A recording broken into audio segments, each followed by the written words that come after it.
Welcome to this session on strategic marketing environment analysis. In today's competitive business world, managers must not only understand what happens inside their companies, but also pay close attention to external changes. By the end of this session, you will be able to identify both macro and micro environmental factors, apply the pastel framework, and use these insights to strengthen competitive advantage. Reflect for a moment. Why do you think some companies survive crisis while others disappear? Keep this question in mind as we move forward. Businesses operate within two key layers of environment. The micro environment includes close actors like customers, competitors, and suppliers, those who directly influence your operations. The macro environment refers to broader forces such as politics, culture, or technology that shapes industry as a whole. Pause and think. Can you recall an external force that affected your favorite brand recently? Perhaps a supply chain issue or a social trend? To analyze the macro environment systematically, we use the pastel framework. Each letter stands for a type of external factor. For example, political, government policies; economic, inflation or exchange rates; social, changing lifestyle; technological, new innovations; environmental, sustainability issues; legal, laws and regulations. This framework is like a compass. It keeps marketers oriented in a shifting business landscape.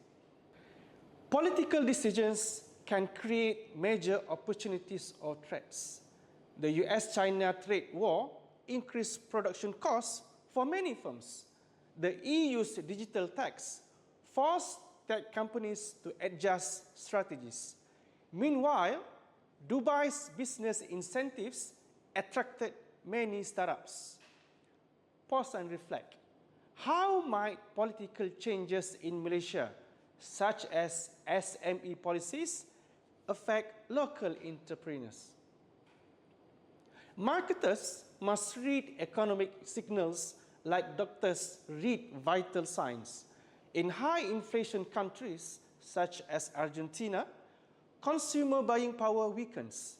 In Japan, negative interest rates encourage more borrowing. Exporters benefit when their home currency weakens.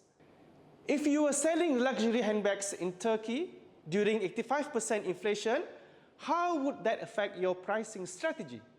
Societal trends can reshape entire industries. Japan's aging population created a huge silver economy. Gen Z's preferences drove the rise of thrift shopping and plant-based foods. Write down one social trend in Malaysia you think will influence businesses in the next 5 years. Technology shortens the life cycle of competitive advantage. Amazon revolutionized delivery speeds. AI tools like ChatGPT transform how businesses operate. How quickly did ChatGPT reach 1 million users compared to Netflix? The answer is 5 days versus 7 years. Let's now zoom in on the micro environment. Competitors, customers, and suppliers. These are players you interact with daily and can influence directly through strategy. Competitor mapping helps position your business. Apple sits in the premium innovative quadrant. Xiaomi is in budget innovative.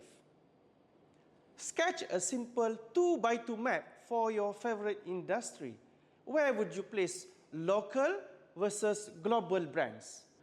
Customer personas go beyond demographics. They reveal motivation and frustration. Example, Mei Ling in Singapore values sustainability but dislikes slow checkout. Pause and apply. Think of a product you bought recently. What pain point pushed you to choose that brand? COVID-19 exposed how fragile supply chains can be. Businesses depend on one supplier or one country face higher risk. Check yourself. If your business relied on only one supplier in China, what risk might you face today?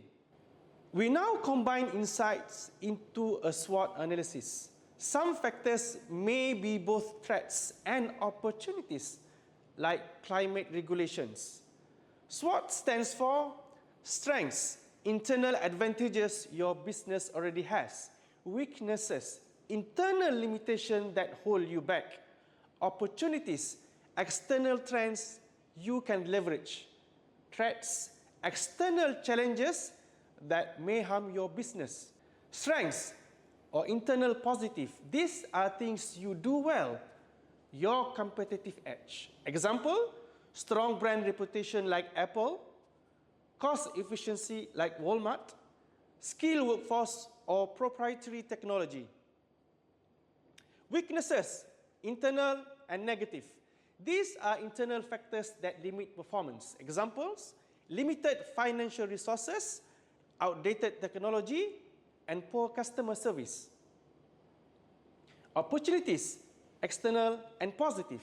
This arises from external changes in the environment. Examples, growing demand for eco-friendly products, new trade agreements opening markets, social media platforms creating new marketing channels. Threats, external and negative. These are external challenges beyond your control. Examples, economic recessions, intense competition, new regulation increasing costs. Integrating SWOT. Remember, SWOT is not just a list, it's a tool for strategy. Use strengths to seize opportunities. Reduce weakness to avoid threats. Sometimes one factor belongs to more than one quadrant. Example, climate regulation equals to threat and opportunity. Place green technology adoption in SWOT. Is it an opportunity, a threat, or both? And why? To stay ahead, adopt these practices. Number one, scan your environment quarterly and analyze customer feedback. Scan the QR code or your cost portal to download a toolkit template. Remember, both Blockbuster and Netflix had access to the same market data. The differences? Netflix anticipated change while Blockbuster reacted too late. Will you prepare to anticipate or will you wait to react?